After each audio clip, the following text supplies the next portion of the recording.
Pernah nggak sih kamu merasa stres cuma karena omongan orang lain? Atau kesal karena sesuatu yang sebenarnya nggak bisa kamu kendalikan? Kayak cuaca buruk pas lagi liburan? Atau sinyal hilang di saat penting? Kalau iya, kamu nggak sendiri. Tapi gimana kalau aku kasih tahu? Ada satu filosofi kuno yang bisa bikin kamu tetap tenang, bahkan saat dunia terasa semrawut. Namanya Stoicisme. Filosofi ini udah ada sejak ribuan tahun lalu, tapi ajarannya masih relevan banget sampai hari ini. Bahkan banyak orang sukses dan terkenal di zaman modern yang menjadikannya sebagai pedoman hidup. Stoicisme berasal dari Yunani kuno, didirikan oleh Zeno dari Citium. Nama Stoicisme sendiri diambil dari tempat Zeno biasa mengajar, yaitu sebuah teras berpilar bernama Stoa Poikile. Jadi Stoicisme bisa dibilang adalah filsafat dari teras. Ajarannya kemudian menyebar hingga ke Kekaisaran Romawi dan dipegang oleh tokoh-tokoh besar seperti Seneca, Epictetus, dan Marcus Aurelius, seorang kaisar sekaligus penulis buku Meditations, salah satu karya stoik paling terkenal sampai sekarang. Lalu, apa sih inti dari Stoicisme?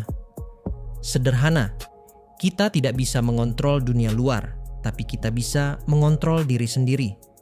Para stoik membagi hidup menjadi dua bagian.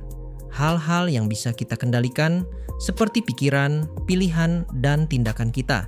Dan hal-hal yang tidak bisa kita kendalikan seperti cuaca, opini orang lain, atau masa lalu. Jadi daripada menghabiskan energi mengeluh soal hal-hal di luar kendali, lebih baik kita fokus pada diri sendiri. Gimana kita bersikap, bagaimana kita merespons, itulah yang paling penting. Sekarang kita masuk ke bagian yang paling seru, fakta-fakta unik tentang Stoicisme. Pertama, Stoik bukan berarti orang yang dingin tanpa perasaan. Banyak yang salah paham. Mereka pikir menjadi Stoik artinya harus kaku, serius, dan tidak menunjukkan emosi.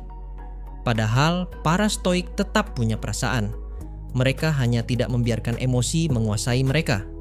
Mereka belajar untuk mengelola emosi, bukan mematikan hati. Kedua, para Stoik punya bentuk meditasi mereka sendiri.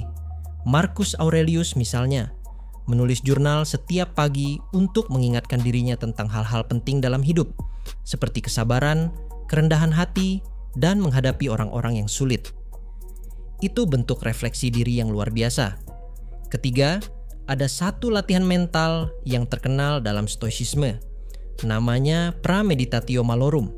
Artinya, membayangkan kemungkinan buruk sebelum terjadi. Tujuannya bukan untuk membuat kita cemas, tapi untuk mempersiapkan mental dan menghargai hal-hal baik yang kita miliki sekarang. Misalnya, membayangkan bagaimana jika suatu saat kehilangan pekerjaan atau kehilangan orang yang kita sayang. Dengan latihan ini, para Stoik bisa tetap kuat saat menghadapi kenyataan.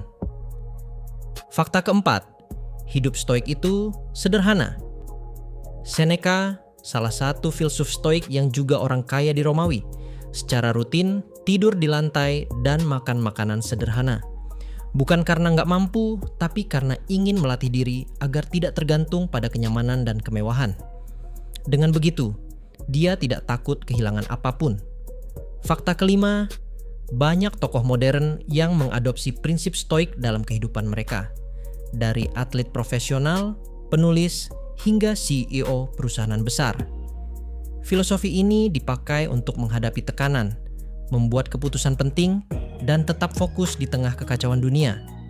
Sekarang, kamu mungkin bertanya, gimana caranya menerapkan Stoicisme dalam kehidupan sehari-hari? Tenang, kamu nggak perlu jadi filsuf dulu kok. Coba mulai dari hal-hal kecil ini. Pertama, tulis jurnal pagi dan malam. Di pagi hari, tulis apa yang ingin kamu capai dan bagaimana kamu ingin bersikap. Di malam hari, refleksikan apa yang terjadi, apa yang bisa kamu syukuri, dan apa yang bisa kamu perbaiki besok.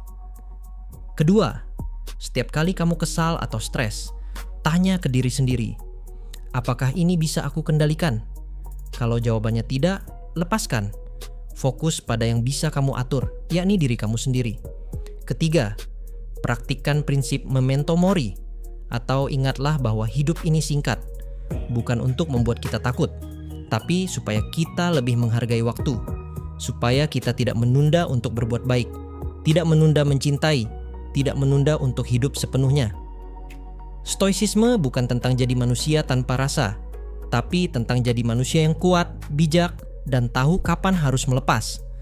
Di zaman sekarang yang serba cepat, penuh tekanan, dan penuh distraksi, stoicisme bisa jadi kompas yang membantu kita tetap tenang dan waras. Karena pada akhirnya, bahagia itu bukan soal memiliki segalanya, tapi soal tahu bagaimana menjalani hidup dengan bijak. Kalau kamu suka konten kayak gini, jangan lupa klik like, subscribe, dan share ke teman-temanmu. Dan tulis di komentar, prinsip stoik mana yang paling ngena buat kamu? Terima kasih sudah menonton. Sampai jumpa di video selanjutnya. Ingat, kendalikan yang bisa kamu kendalikan. Sisanya, biarkan saja.